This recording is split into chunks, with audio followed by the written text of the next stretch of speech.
Hello everyone, welcome to SCSH publication. As we all know that we have started one writing community जिसका नाम है SCSH Literary Community and हमारा first challenge था 23 days handwritten learning of the day and Bulti Das ma'am ने successfully participate भी करा and she has completed this wonderful challenge. So ma'am मैं आपसे जानना चाहूंगी कि इस जर्नी में like 23 days continuously लिखना उसमें आपको कैसा क्या कुछ सीखने को मिला या आपका प्रॉपर एक्सपीरियंस कैसा रहा? सबसे पहले मैं कहूँगी कि ये डे 1 टू डे 23 डेज का आइडिया जो दिव्या मैम का था वो बेस्ट था और ये डे 1 टू डे 23 वाला एक्सपीरियंस मेरा काफ़ी अच्छा रहा, काफ़ी बेटर रहा, काफ़ी कुछ न्यू सीखने को भी मिला और मुझे किसी चीज़ में कोई प्रॉब्लम थी, मेरे लिखने पे प्रॉब्लम थी, वो भी सॉल्व हो गई। तो मेरे लिए ये बहुत ही अच्छा रहा। Amazing ma'am. Okay, so ma'am सबसे पहले तो आप हमारी ऑडियंस को बताइए अपने बारे में कुछ। मैं सबसे पहले तो आप सबको मेरा नाम पता है, बुल्टी दास सरकार। मैं सिंपली एक हाउसवाइफ हूँ एंड मैंने जो मेरी क्वालिफिकेशन है, मैंने जर्नलिज्म में मास्टर्स किया हुआ है बट बिकॉज ऑफ यहाँ पे स्कोप थोड़ी सी नहीं है, दैट्स वाई मैं उस जर्नलिज्म फील्ड में मैं नहीं जा पाई हूँ। तो साइड में मैं वैसे ट्यूशन्स वगैरह पढ़ाती हूँ एंड सिंपली मैं हाउसवाइफ ही हूँ। सिंपल लिविंग, सिंपल थिंकिंग, बस इतना ही है मेरे बारे में। Great ma'am, that's just amazing. Like आप इतना आप उसको कह रहे हो सिंपल बट इन अ वे इतना सब कुछ है जो आप मतलब कर रहे हो, उसमें भी you are following your passion, so this is obviously a very big thing. तो मैं आपसे ये पूछना चाहूंगी कि आपको कैसे पता चला इस राइटिंग कम्युनिटी के बारे में?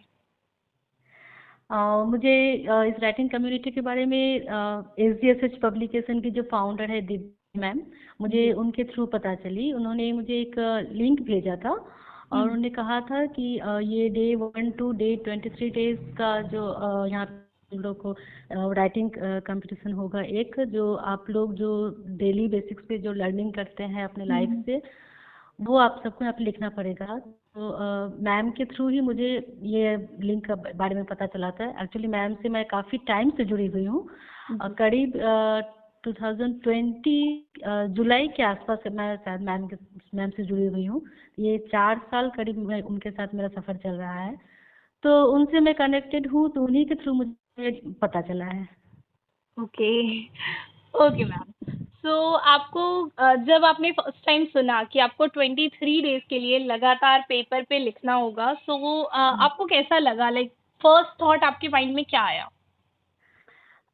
फर्स्ट थॉट मेरा ये आया था कि 23 डेज तक हमें डेली हमें जो लिखना पड़ेगा कि हम रोज़ अपने लाइफ में क्या क्या न्यूज़ सीख रहे हैं, अपनी लाइफ में कहीं वीडियो देखकर या कुछ भी कहीं पे जाकर।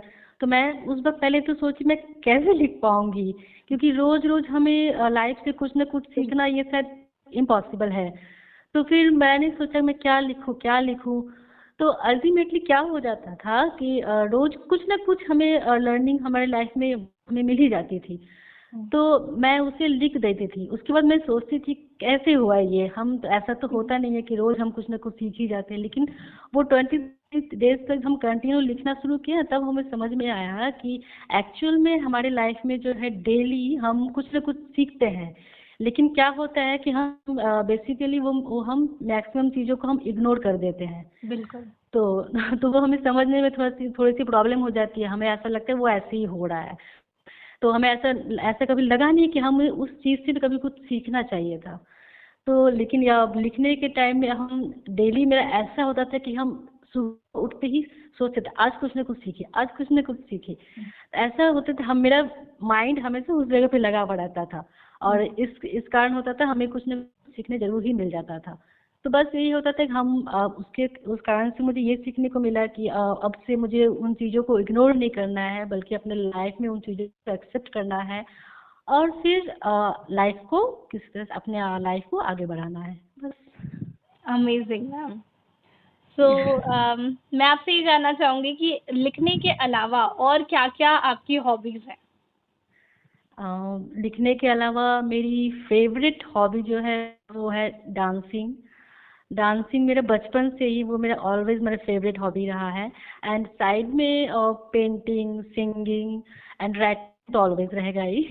तो वो मेरा है, बट स्पेशली अगर कहा जाए तो dancing is my favourite hobby. Great ma'am. Okay, so ma'am जैसे आपने ऑलरेडी काफ़ी कुछ बताया इस चैलेंज के बारे में, तो मैं आपसे ये जानना चाहूँगी कि जब आपने इस चैलेंज को अकम्प्लिश करा 23 डेज तक, तो आपने क्या नई चीज़ें इस चैलेंज से सीखी? ये 23 डेज तक हमने सीखा, क्योंकि हम देखते थे रोज, सिर्फ मैं अपनी जो लिखती थी वो नहीं पढ़ती थी, बाकी और भी जितने सारे राइटर्स थे मैं सबकी पढ़ती थी। तो सबके लाइफ में मुझे कुछ ना कुछ सीखने को मिल ही रहा था कि किसी के लाइफ में कुछ ना कुछ कहीं कोई प्रॉब्लम हुआ तो उन लोगों ने सॉल्व किया, कहीं कोई कुछ बीमार हुआ या कुछ भी हुआ उन लोगों ने किया। तो मुझे ऐसा लगा कि हम पूरे वर्ल्ड में ऐसा है जो है, हर कोई जो है एक हेल्पिंग नेचर रखता है, और हर किसी को जो है एक हेल्पिंग नेचर रखना चाहिए। चाहे कोई वो आपका दुश्मन क्यों ना हो, अगर कोई प्रॉब्लम में हो, बड़ी बड़ी प्रॉब्लम में हो, तो आपको उससे जाके हेल्प करना ही चाहिए। चाहे आप पैसों से हेल्प करें चाहे ना करें, लेकिन आप कम से कम उसके साथ जाके उससे कुछ बोल के कुछ हेल्प तो कर ही सकते हैं। तो मुझे बस इतना ही पता था। जैसे मैम का हमेशा ये रहता है ना, हेल्प अदर्स, तो मैं भी ये फॉलो करना कर रही हूँ हमेशा से। और इस चैलेंज के थ्रू तो मुझे ये और भी सीखने को मिला कि यस, ये हमेशा हमें हमारे साथ में रखना चाहिए कि हमें दूसरों की हमेशा मदद ही करनी चाहिए। बस। बिल्कुल मैम। ओके, सो क्या आपके पास कोई सजेशन है जिससे हम इस कम्युनिटी को और ग्रो करवा सकते हैं? नो नो नो, सजेशन मैं तो बिल्कुल भी नहीं दे सकती, क्योंकि मैं हमेशा ये कहती हूँ कि दिव्या मैम इज़ ग्रेट, क्योंकि उनकी थिंकिंग के आगे मेरी थिंकिंग बिल्कुल भी कुछ नहीं है। क्योंकि मैम भी मुझे हम बीच बीच में हमेशा पूछती रहती है कि बोलती मैम आप भी बताइए, आपकी कोई सजेशन हो हमारे पब्लिकेशन के लिए बताइए। मैं हमेशा मैम को कहती हूँ कि मैम आपकी जो जितनी भी थिंकिंग है, आपके जो जो कर रही है उसके आगे मेरी थिंकिंग बिल्कुल कुछ भी नहीं है। मैं हमेशा शॉक्ड हो जाती हूँ मैम, जो न्यू न्यू हमेशा थिंकिंग लाती है। जैसे पिछले साल ही था वो dancing challenge, singing challenge, painting challenge, वो जस्ट अनबिलीवेबल था। मैम इतने सारे ग्रुप को अकेले हैंडल करना मैम के लिए इम्पॉसिबल था वो। बिल्कुल। लेकिन फिर भी मैम इतनी कम उम्र में, रिटर्न में सच कहूं तो मैम मुझसे कम से कम 11 साल छोटी है, लेकिन मुझसे वो 11 साल बड़ी उम्र वाली सोच रखती है। तो मैं हमेशा शॉक्ड रहती हूँ। तो मेरी तरफ से बिल्कुल कोई सजेशन नहीं है, क्योंकि मैम की जितनी भी थिंकिंग है, everything is perfect and best. Amazing, ma'am. Okay. So, please tell us something about your daily routine. मैं डेली रूटीन ऐसे कहें तो मेरी जो डेली रूटीन है वो कभी फिक्स नहीं रहती है। आज ये हो जाता है तो कल वो हो जाता है, लेकिन maximum time basically daily routine मेरा है कि मैं सुबह 5 बजे जाती हूँ। 5 बजे उठ के मॉर्निंग वॉक पे जाती हूँ। मॉर्निंग वॉक से लौट के फिर घर के जितने सारे काम होते हैं वो सारे काम फिनिश करके, नहा धो के, पूजा पाठ करने के बाद खाना बनाना। एक्चुअली हम लोग के घर में है क्या, पूरा टाइम टेबल होता है। सुबह 8 से 9 के बीच का नाश्ता, फिर दोपहर को 11:30 से 12 के बीच का खाना, फिर 3 से 4 के बीच में हम लोग का वो टी टाइम होता है, फिर 5 से 6 इधर शाम का नाश्ता, फिर 9 से 9:30 वो रात का खाना। तो उसी टाइम टेबल के अनुसार चलना पड़ता है। तो मैक्सिमम होता है कि लेकिन एक चीज़ मैं बताना चाहती हूँ, मेरी जो मदर इन लॉ है वो काफ़ी हेल्पिंग नेचर की है। वो मेरी हर चीज़ में, हर काम में मेरा बहुत ही ज़्यादा हेल्प करती है। तो मुझे ये डेली रूटीन में जो है ना, ये काम का बर्डन थोड़ा बहुत ही कम ही लगता है। तो मैक्सिमम टाइम मेरी मदर इन लॉ ही मेरी हेल्प कर देती है। तो जैसे घर के सारे छोटे मोटे काम हुआ, अगर मैं खाना बना रही हूँ तो मेरी सासू माँ मुझे सब्जियाँ काट के देती है। तो ये है वो हम लोग के घर में वो हेल्पिंग वाला, वो मैम के अनुसार कहते हैं हेल्प अदर्स वाला, तो हम लोग के घर में भी वो हेल्प अदर्स वाला रूटीन हमका चलते रहता है। तो मेरी डेली रूटीन में मेरा यही सिंपल सा रूटीन है जो हर एक हाउसवाइफ का होता है। फिर 3 से 8, 8:30 तक मेरे ट्यूशन्स रहते हैं, उनके पढ़ाने होते हैं। फिर शाम को ये 8 के 8:30 बजे फिर वो रात का खाना के बाद फिर 9 साढ़े 9 बजे खाना, सबका खाना खाना हो जाता है। उसके बाद सारे काम फिनिश करके कम से कम 10 से 11 बजे तक हम जो है मेरा काम पूरा फिनिश हो जाता है। एंड फिर 11 बजे तक मैं पूरी प्रॉपर नींद में पूरा, और मुझे उस टाइम पूरा नींद लेना ही पड़ता है। उस वक्त no mobile, no TV, nothing. उस वक्त मैं पूरी नींद लेना चाहती हूँ। बस ये सिंपल सा रूटीन है मेरा। Great ma'am, this is really amazing. Like आप उसको सिंपल कह रहे हो बट आपने इतने सारे काम लाइक उसमें है, so that's actually very amazing. And बीच में मैंने एक्स्ट्रा कुछ है जो मैंने अब तक बताया नहीं। वो दोपहर के खाने के बाद 1 से 3 बजे का जो फ्री टाइम रहता है, उस टाइम में मैं जो मैक्सिमम गर्ल्स आजकल कर रही है, रील्स बनाना या फिर कुछ, तो मैं रील्स भी बनाती हूँ। एंड मेरी खुद की जो लिखी हुई स्टोरीज वगैरह होते हैं उस पर मैं एक्ट करके वो अपलोड करती हूँ, उसमें भी मैं एडिटिंग वगैरह करती हूँ। देन कुछ लिखती भी हूँ, पोएम या फिर स्टोरी, कुछ भी। तो उस फ्री टाइम में मैंने खुद को इन चीज़ों में उलझा लिया है। दोपहर में मैं सोना थोड़ा सा कम ही प्रोवाइड करती हूँ। इस फ्री टाइम में मैं अपने सारे जो मेरे जो पैशन है, जो मुझे पसंद है, वो सारे करती हूँ। Great ma'am, that's really amazing. Okay, so ma'am जैसे कि आपने बताया आपका रूटीन अगर मैं देखूं तो सच में काफी ज्यादा चीजें हैं जो आप कर रहे हो साथ में, एंड वो सब कुछ करते हुए इस चैलेंज को भी फॉलो करना, इस चैलेंज को इतने अच्छे से कंप्लीट करना, ऑब्वियसली अपने आप में कुछ ना कुछ तो चैलेंजेस आए ही होंगे। तो वो कौन से चैलेंजेस थे और आपने उनको कैसे ओवरकम करा? हाँ, ये बात आपने बिल्कुल सही कही कि चैलेंजेस तो मुझे काफ़ी आए, लेकिन उस चैलेंज को भी मैंने एक चैलेंज की तरह नहीं लिया, क्योंकि मुझे चैलेंज लेने ना मुझे बचपन से काफ़ी ज़्यादा पसंद है, चाहे वो कैसे भी चैलेंजेस हो, और मैं उस चैलेंज को मैं कंप्लीट करना पसंद करती हूँ। तो वो बीच में मुझे एक प्रॉब्लम आई थी कि मेरे मायके में थोड़ी सी एक फंक्शन था, तो मुझे उस फंक्शन में जाना था। एक्चुअली मेरे ससुराल से मेरे मायके का डिस्टेंस कम से कम 6 से 7 घंटे का रास्ता है। तो यहाँ से मुझे ट्रेन में जाना पड़ता है। तो मैं ट्रेन में, तो मेरी जो आधा टाइम, जो मेरा हाफ टाइम मेरा वो ट्रेन में ही चला जाता है। तो उस टाइम मैंने दिव्या मैम से कहा था कि मैम मुझे मैम कम से कम 3 से 4 दिन की छुट्टी चाहिए। तो मैम ने मुझे वो छुट्टी प्रोवाइड भी की थी, बट फिर भी मैंने मैम से ये भी कहा था कि मैम इन छुट्टी चाहिए, क्योंकि वहाँ मैं फंक्शन में जा रही हूँ, एंड वहाँ पे मेरे मायके में नेटवर्क का प्रॉब्लम हो सकता है। वो नेटवर्क प्रॉब्लम कहने से मतलब घर पे यहाँ तो मैं वाईफाई यूज़ करती हूँ, लेकिन मेरे मायके में वहाँ पे वाईफाई का कनेक्शन लगा हुआ नहीं है। एंड आज तो 1 GB वाला, कम से कम 1 GB पर डे, वो पर डे हो चाहे 1 GB कुछ भी हो, हम एक दिन में कम से कम 1-1.5 घंटा 1 GB यूज़ खत्म हो जाता है। तो इसके लिए काफ़ी प्रॉब्लम हो रही थी, मुझे हो रहा था। तो मैंने मैम से कहा था, तो मैम ने कब छुट्टी भी दी थी, लेकिन मैम से मैंने इतना कहा, मैम मैं फिर भी कोशिश करूँगी कि मैं जो बाकी के 3 दिन भी मैं अपना डेली वो चैलेंज को वो दे सकूँ।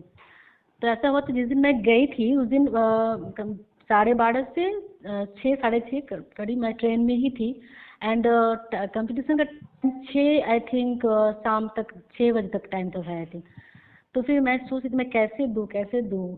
तो मैंने क्या किया, मैं ट्रेन में ही लिखना शुरू किया था, ट्रेन में लिखा था। एंड नेटवर्क काफ़ी प्रॉब्लम भी थी, तो ट्रेन में लिख के मैंने पोस्ट किया। काफ़ी कम से कम 1-1.5 घंटा लगा मुझे वो पोस्ट करने में ग्रुप में, क्योंकि नेटवर्क आ रही है जा रही है, आ रही है जा रही, काफ़ी प्रॉब्लम हो रही थी। तो कम से 1-1.5 घंटे के बाद वो पोस्ट पहुंचा। एंड नेक्स्ट 3 दिन जब हम वहाँ पे मायके पहुंची, वहाँ पे भी प्रॉब्लम हो रही थी। तो फिर मैं मम्मी का नेट यूज़ कर रही थी, तो मम्मी का नेट भी ख़त्म हो जा रहा था, इस तरह से यूज़ कर रही थी मैं। तो वहाँ पे काफ़ी सारे प्रॉब्लम मुझे इस तरह का झेलने पड़े। फिर 3 दिन बाद फिर ठीक ही था सब। Amazing ma'am, this is really, I mean कि जनरली क्या होता है, थोड़ी सी प्रॉब्लम आती है तो हम फिर सोचते हैं कि चलो रहने देते हैं, बट स्टिल आपने उसमें भी यू ट्राइड योर बेस्ट कि नहीं मुझे करना है, एंड यू डिड इट। तो वो अपने आप में ही बहुत बड़ी बात है, and yes that's really amazing about you. So now I would like to ask you कि आपकी इंस्पिरेशन कौन है? जी मैम, सुनाई दिया। आपकी इंस्पिरेशन कौन है? Oh, who inspires you? yeah. Always मैं बचपन से लेकर अब तक मेरी इंस्पिरेशन मेरी मम्मा ही रही है, मेरी माँ हमेशा। क्योंकि मैंने उन्हें देखा, एक अलग ही एनर्जी है मम्मी में। कितनी भी प्रॉब्लम आ जाए, कुछ भी आ जाए, मम्मी को मैंने जो है ना किसी भी प्रॉब्लम से घबराते हुए या फिर रोते हुए कभी नहीं देखा। पता नहीं कहाँ से सॉल्यूशन वो ला देती है। वो खुद से मतलब खुद में ही वो एक इंस्पिरेशन है। और उसे देख के, बचपन से देख के मतलब मैं बड़ी हुई हूँ। और मैं हमेशा से अपनी माँ को ही इंस्पिरेशन मानती हूँ हर चीज में, चाहे कुछ भी लाइफ के प्रॉब्लम्स हो या फिर पढ़ाई से रिलेटेड प्रॉब्लम हो, कुछ भी। मैं हर चीज में अपनी माँ को ही हमेशा इंस्पिरेशन मानती हूँ। और हर चीज उनका ही मैं फॉलो करने का कोशिश करती हूँ। हाँ, हालांकि हर चीज मैं उनके तरह नहीं हो पाती हूँ, लेकिन मैं हमेशा उनको ही फॉलो करती हूँ, उनके सारे रूल्स को। उनके जितने भी जो भी उनके जो डेली रूटीन जो काम होते हैं, या फिर लोगों से किस तरह से बातें करना वगैरह, हर चीज मैं उनका ही फॉलो करती हूँ। और उनकी जो एनर्जी लेवल है, मैं सच कहूँ तो जब मैं मम्मा के एज में आऊंगी, आई डोंट थिंक कि मैं उस तरह की एनर्जी खुद में ला रख पाऊंगी। It's really impossible. देन मैं, मेरी inspiration first and last and always मेरी इंस्पिरेशन मेरी माँ ही रहेगी। Amazing ma'am. Okay, so ma'am now I would like to ask you, क्या आपके पास हमारी ऑडियंस के लिए कोई मैसेज है जो आप देना चाहेंगे उन्हें? सॉरी मैम, आवाज कट हो गई।